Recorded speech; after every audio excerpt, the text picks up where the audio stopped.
What is up, YouTube? This is AVAULT here, back again today with you guys in a new competitive speed duel match duel video featuring the Jinzo, Dark Jinzo inner conflict deck that we're playing in the online speed duel league tournament once again. And today we're going to do something even more special for you guys. I did mention, we all know that Dark Moth is one of the top tier decks in the current format, but this is the very first tournament that was held essentially with Jinzo, so we don't know how this is actually going to turn out. And I did mention in my other deck profile videos before, if you guys want to see a deck profile, it has been posted already, so be sure to check that out as well. We are, the full deck profile that was featured even almost a week ago has been already shown, so we're playing that exact same deck right here today. And speaking of Dark Moth, once again, I faced a lot of Dark Moth matchups within this tournament so far. Essentially 4 out of my 6 matchups were all Dark Moths, and I gathered the best Dark Moth videos here for you guys, and really wanted to showcase how it was and how competitive and how fun and how extreme these duels really were. So I hope you guys enjoy it. This is going to be a little bit longer speed duel match duel video, but this one is going to be much more juicier and the best content you guys will probably be seeing of us playing this Dark Jinzo deck so far. So we're going to be featuring 2 different matches in this same video, so I hope you guys sit tight, grab your popcorn, grab your Coke, and be sure to stay tuned and keep watching till the very end. So our very first round right here, we're against Tetra, who is also very well known in the community, who does host his very own Italian speed duel Discord channel, so be sure to check that out for you guys as well. Lots of really cool tournaments that he hosts, or she hosts as well, or they host on their Discord channel. So we did encounter each other and cross paths right here, so huge shout out to him or her that we get to play each other right here. Anyways, exciting. We won the stone paper scissors, which is great. We want to go second as always, so let's see what they're going to play right here. And yes, we know it's a Dark Moth essentially already, or some kind of Moth deck, and they set a monster and pass their turn already. So passing to us, we got our options. We're going to play Allure of Darkness first most likely, but we're going to keep that on our hand. I usually really want to play Allure first, but I don't want to give away what I have in my hand. That's the reason I kept it for this specific turn right here. And I want to set my old Vindictives and new Dorias so that they don't know what there's going to be. Keep it as a surprise and play it slow first. So that's what my whole idea is. Once again, just so you guys know, we are in the competitive scene, so we're not going to go over too much of the basics of the cards and what they do. You guys be sure to check those cards yourself and have a read for yourself. This is definitely for more of the competitive scene of the competitive community within speed duels. Anyways, they played the Koichi. Very interesting. Looks like they really want to go full on aggressive right off the bat. They play their Parasite, they tribute it off, shuffle it, draw their card, and bring their Moths, whatever, one from the hand, run from the deck. Oof, I said in the chat. And it's like, wow, very ham. I mean, yeah, that's what Dark Moth decks do essentially. So they do run in with the first Moth right here. We're gonna pop up the other one simply because we don't want to take that damage, and then we're basically forced to take the Koichi right here. So they seem to be really going really aggressive on us right off the bat, kind of disrespecting our set card overall, but they did see we had no back row, so they really saw that opportunity, and we managed to actually bait them into this. So now what we're gonna do is, back to our turn, we're basically know that they're out of resources. They use both of the skills already, so we can review and do what we want to do. Play our Allure, banish one of our Jinzo since we already have another one in hand. We're going to tribute off that Dark Moth, bring out the second Jinzo right here, set those back rows, and start taking them down from now on. And they do play a Sphere Kuribo, so we do put on defense. However, luckily, the Koichi can't run over Jinzo, but they do have a Gear Fleet right here, and which is unfortunate, but we do have offerings to counter that. We do want to keep it. We don't get to draw a card, but that's okay. We really want to keep that Jinzo. Whatever that set back row they have there, we know it's going to be key and essential for them. So we're going to keep playing around the Jinzo, putting our Jinzo back to attack, setting our new Dorias just for more extra, destruction if we needed, and then start swinging in from there on and see what they have. Really, for my opinion, I think all they left have in their deck is really just Gear Fleets, and they just really gotta see how they can play, what other strong monsters they have. They, you know, they used up all their great Moths essentially, and they set the monster. Okay, you know, it could be a man-eater bug, which would be very threatening for us as the Jinzo. So we're just gonna tribute our new Doria right away and play our gap right here, which essentially makes them flip up whatever that face down monster is, and essentially we took our first game right here. Now what would happen was, because we flipped up their Parasite, swung in with both monsters and deal a lot of damage, and basically won from there essentially. So, you know, quickly enough, we've won the very first duel right here of the match. Anyways, for side deck, again, I'm not going to go into too much detail. The whole deck profile has been posted already, along with the side deck with my explanations. But overall, like I would say in all these matches, I didn't really side anything in. Essentially, I realized the main deck core was just very good and very great in performance, I found overall with the build. Anyways, let's just go straight into it. We are going first this time, of course, so the opponent gets the card advantage.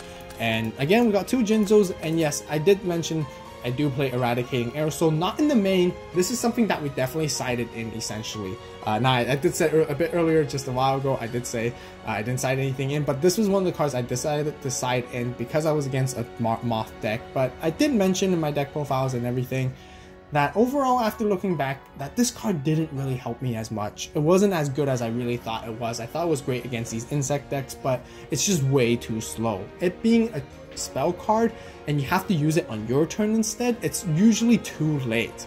But we'll go into it and we'll see how useful this card really became, whether it not was useful for us. But you know, hand does not look great for us right off the bat, so we're gonna just have to like see what they do, because if they're able to bring out the Parasite with the Moth right here right off the bat, they could easily swing into us for game. But we're gonna set one just for a bait and see what they can do. So they're swinging with New Doria, which is totally fine.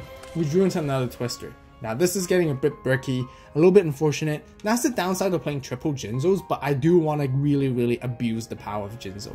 I guess abusing doesn't sound that great, but I want to utilize the power of Jinzo as much as we can, because it's just so powerful. So we're gonna be forced to use Inner Conflict right here, switching away to New Doria because there's no other option, which is really unfortunate. I usually really want to keep it because they can potentially have a Parasite and then it's gonna be over for us essentially. So we're gonna try swing in, but that was the only optimal or only option of our play that we can play essentially. But it seems like they don't have Parasite, which is handy for us for the time being. So we're able to recoup our resources a little bit right here. You guys can see what I mean with Eradicating. You know, we draw in our first hand, we're ready for it, but right now it's just clogging up. I would have wanted a different card essentially for the time being. And Eradicating is not gonna do us any justice. And I mentioned because we have to play it on our turn. By the time they bring out not Dark Moth, but Perfectly Ultimate Great Moth on their turn right there, the Eradicating Airsoul is not going to do anything. You know, we'll be taking the damage and it's been game already. That's my explanation overall. But we do run into their New Doria, so they do pop our Jinzo right here. They're going to keep setting. Not too sure. We drew into a lure, which is great. Let's see what we can grab more. Okay, another Jinzo. We're gonna pitch away. Another Eradicating. I do play 2 on the side deck, and I really realized that it was just a horrible decision overall. So just so you guys know, learn from my mistakes. Eradicating is actually not that great against Great Moth decks in this current format and in this tournament so far. So we're basically forced to set our Sphere Kuribo, which is really unoptimal plays right here whatsoever. They get their Decoy Chi, they get their draw power now. They're gonna go ham all in on us essentially at this point. Bring out their Gearfried and start swinging in for the attacks. And we have nothing to stop them but 2 Twisters essentially. So they scored the second game right here. So that's when I really realized that Eradicating Aerosol is really not that great. I mean, 1 could be a decent time. 50% of the time you might survive the Dark Moths, and then you could, you know, spray your opponent the next turn.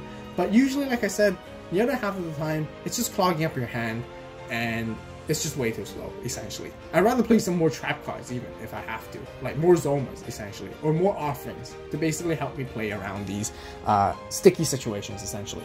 But anyways, let's move on to the final and third duel of this very first match right here. We are making them go first this time, of course, once again. So let's see what we have. We've got lures, we've got spears, we've got Eudora, great. We've got some draw power, so we can go ham onto them as well. So they set their cards, pass their turn, and back to us.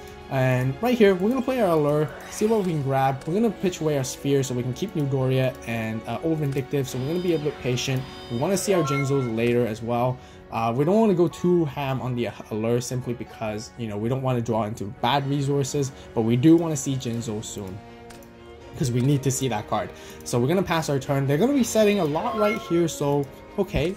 We're going to keep our Old Vindictive set as well for the time being, and we're going to play our second allure at this point then. We're going to banish our other Sphere Kuriboh, bring out the Gear Freed, and start poking them from there instead. So we attack the farthest left one, turns out to be the Koichi, so they get to draw a card, and we pass. Once again, they dust away our Twister, which is fine, and it turns out to be a Sphere Kuriboh. So we thought it was some Man-Eater bug or Newdoria, and it's their turn to bring out their Jinzo right here, and they swing into our Gear Freed, but that's okay. We got Old Vindictive to help us out, essentially. So right here, we could have flipped up Old Vindictive to pop the Jinzo, tribute Old Vindictive, bring out our Jinzo, and swing in for that damage. But you know what? I think I wanted to go a little bit different direction this time. I kind of wanted, the reason why I didn't flip up Old Vindictive was because I wanted to keep it set. They haven't bring out their Moth yet. This is going to be really crucial. They can't parasite us whatsoever. They can't deal with our face down monster right here. And we can utilize its flip effect if they do bring out Dark Moth as a contingency plan. Contingency plan. This is why I decided to go for this specific play rather than the traditional combo of flipping Old Vindictive, tribute Old Vindictive for Jinzo essentially. So we're going to tribute their Jinzo to bring out our Jinzo and swing in for direct 24 damage right here as well. So a little bit of a different result, but we get to keep Old Vindictive essentially, which is very, very crucial. Because once again, like I mentioned, if they do parasite us this right here this turn, at least we have Old Vindictive to help us out, essentially. So they're gonna play their set monster here, and okay, then passing back to us. So we're gonna, this time we know it's probably we can score the game right here. We got lots of powerful monsters on our hand. We're gonna flip out our Old Vindictive this time, popping their monster. We're gonna set another one just for contingency. Again, same reason, and we're going to try to swing in bit by bit and see what happens. So they did draw a card. I guess they were assuming they're trying to see what they have right here. So yes, we did basically score this last game right here. So 2-1 against Tetra. Once again, huge shout out to Tetra for such an amazing match right here, but really, really, really fun. Anyways, this match is over. We got another one to go through with you guys right here. So now this next match, once again, is another Dark Moth matchup, but it's a very, very interesting one. Very, very intense.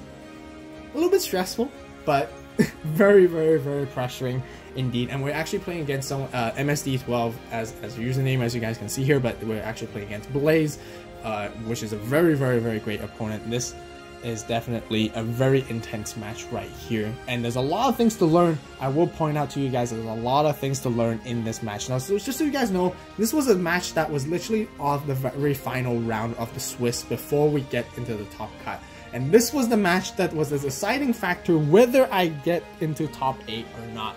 Unfortunately, some of you guys, I will I guess let you guys know the tournament is over and we actually end up at top 9 instead. But right here, we're just going to go right into it and see how this match goes overall.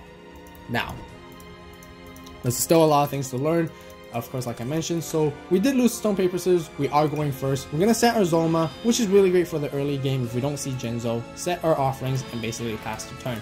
Once again, we know they're playing Dark Moth because they have, you know, Weevil and, yeah, Cocoon. Essentially, they set their monster and they pass their turn as well, which is totally fine for us. We're gonna right here just be patient. What I could have done is I could have flipped up Zoma during the end phase and then tributed to bring out Gap and, you know, sort of like play around these things, but I kind of want to keep it because just in case, and play it a little bit slow and see what we can have. We don't need the Gap at the moment, so we're gonna play that Allure. Turns out we got a Sphere, so we're gonna pitch that away instead, which turns out really great for us because right now we can go in for an all-in aggressive play right off the bat.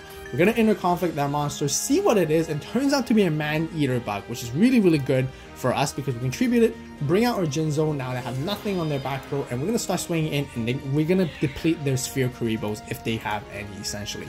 taking that 2400 damage really great, gave us the great advantage right here, right now. They're gonna they look like they're desperate because they play their Cocoon. They really want to see a card in their hand. They're desperately looking for Parasite, I think. And let's see if they get into it. And it seems like they did. They did get Parasite. Now this is why it's so crucial I play Twisters in the deck, and this is why you need it. Because with Jinzo, you can't use traps, you can't use dust. With Twister, it helps you out a lot. We stop that Parasite essentially. They can bring out a Moth right here, totally fine, but at least they couldn't bring out double Moth and getting rid of our Jinzo. Now here's the other thing, offerings. This is why it's so good, and I really wanted to amp it up to 3, but I kind of decided not to finally for this specific tournament, just to really test it out. But let me know in the comment section down below if you guys feel like, you know, a third one is necessary. But you guys can see how useful and how great this is, because now we stopped their Parasite, we stopped their Moth without using any traps essentially. We only use spells, quick play spells, and you can see how good Twister and Offerings is in this deck, especially when it comes into a Dark Moth matchup. They have to pass their turn, and coming back to us, we don't get to draw, but we're gonna go swing in and see if we can score a game right here. They do have a Sphere Karibo, so they are hanging in tight overall. And then we pass our turn, they draw into the card, they draw another one, so I feel like there was nothing that they could play around anymore, so they did let us take the game 1 right here. So game 1 in the bag, nice and easy, really good stuff. So once again, side deck has been posted, I mentioned before, in the deck profile. Be sure to check that out. I didn't side anything in. Like I mentioned, Eradicating, I tried to side against Tetra. Wasn't really helpful at all. I kept my deck basically the same, essentially, for this whole part. So, gonna go for it right here. Second duel right here. Let's just go straight into it. Anyways, this time, once again, of course, we're going first.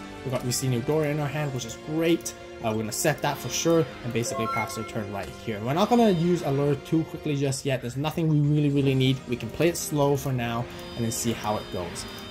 Once again, back to their turn. They set 3 back row, which is very juicy for us. Once again, we haven't encountered an Offerings with Jinzo yet, so they could potentially have an Offerings. But once again, since we got the first win in the bag, we can go a little bit more aggressive right here and see what we can do. We're going to do the same move, Inner Conflict their monster. This time, once again, just to check it out, and it turns out to be Man-Eater Bug. Really great for us. Same play, Jinzo right here. We're gonna play Allure of Darkness, so then we can get into more draw power and see, you know, if we can get some Twisters or some more Offerings to make that same play as last game. Essentially, we're gonna pitch away our Gap right here because that was the only target, and I guess we drew into another Allure, so we're gonna set that just as a bait, just in case, as a contingency, so to make our opponent think twice before whatever they're gonna do. And they do take the 2400, which is very crucial, because I would feel like they would have Offerings dust at this point essentially. So they're looking in the grave and looking for the resources once again. Very similar play, very deja vu, I guess, like, because they're desperately looking for their Parasite, and let's see if they actually get it. But they can't Parasite because they actually set all their back rows and they can't play Parasite. So really unfortunate for their side, and they can only set and sort of turtle now right here. Now passing back to us, thinking about it, I mean, this is definitely hindsight. I should not have played that Allure, pitching away the Gap, because I could have easily secured this game right here, right off the bat. If I had that Gap in my hands, I can reveal that monster, whatever it is, because the pressure is on. He could be setting the Parasite just for contingency, he or she, or it could be another Man-Eater Bug. And we really didn't know. Pressure's on. So we're going to go Allure. Let's see if we can get into anything right here. And we're going to play our Gearfried, and we're going to play Offerings. And unfortunately, this is a huge mistake on my part, guys, and I do apologize. But this duel was so intense, and I think it just got over. The pressure got to me so hard that I wasn't thinking straight, and I accidentally played Offerings.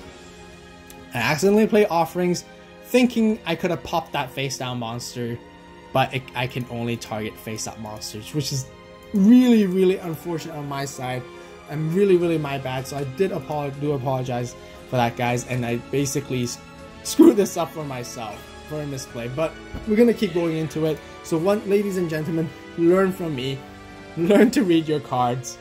You know, in an intense situation like this, I hope you guys understand it was very intense. I was so close, and I messed it up. I'm really sorry.